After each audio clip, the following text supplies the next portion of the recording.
कुछ कहना है। ये मेरे पोते पोतियों के जन्मदिन के बारे में है। ये एक छोटा भाषण होगा, सलाह मजबूत दिलों और खुले दिमाग के लिए है। मैंने कहा हम इसे कैसे अंदर आने देंगे, तो अभी कुमार राय A.K. राय, वह मुझे डी कहते हैं राय, और वह कहते हैं वह मेरे दादा हैं श्रीमान, जो सच है क्योंकि वह एक अवतार हैं, साबित ये सही है। मैं आपका पसंदीदा पोता हूं। हाँ, तो रवि के बाद मैंने खुद को यह विश्वास दिला लिया है कि मेरे केवल 4 पोते पोतियां होंगे। यह हम और नहीं। तो धन्यवाद। मुझे खुद को केवल 4 भागों में ही बांटना है, 4 से अधिक नहीं। तो अभी एक प्रतिभाशाली लड़का है और वह हर जगह खुशी देता है, और वह भी बहुत भाग्यशाली है। न केवल हम भाग्यशाली हैं, वह भाग्यशाली है क्योंकि उसके पास मेरे जैसा पोता है, उसके पास शॉन जैसे माता पिता हैं, और उसके पास उसके असली जैसे चचेरे भाई हैं, समय और विक्की और जयवन जैसे भाई और जॉय जैसे दोस्त, और हमारे जैसे विस्तारित परिवार। हाँ, तो हम दोनों सबसे भाग्यशाली हैं दादा पोते की जोड़ी दुनिया में। सही? हाँ।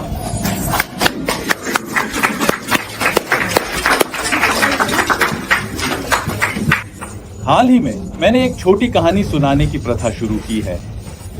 तो ये छोटी कहानी है, कहा जाता है जैन चाय समारोह। जैन चाय समारोह की पहली कहानी, और निश्चित रूप से कई अन्य कहानियां उससे जुड़ी हुई हैं।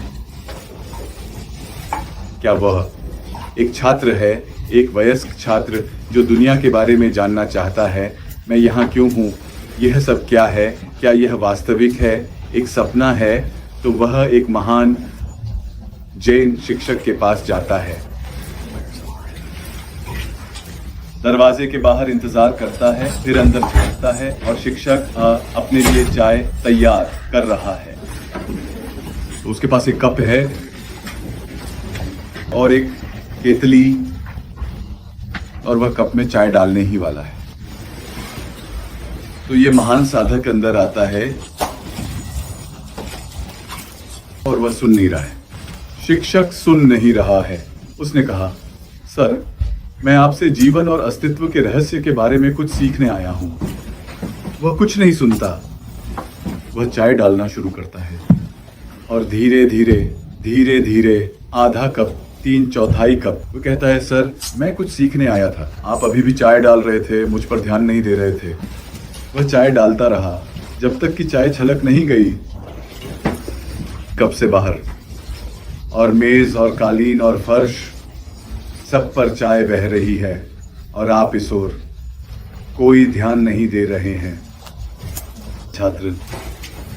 छात्र कहते हैं, आप चाय बर्बाद कर रहे हैं, आप कालीन और फर्श को खराब कर रहे हैं, और हम आप पर ध्यान नहीं दे रहे हैं।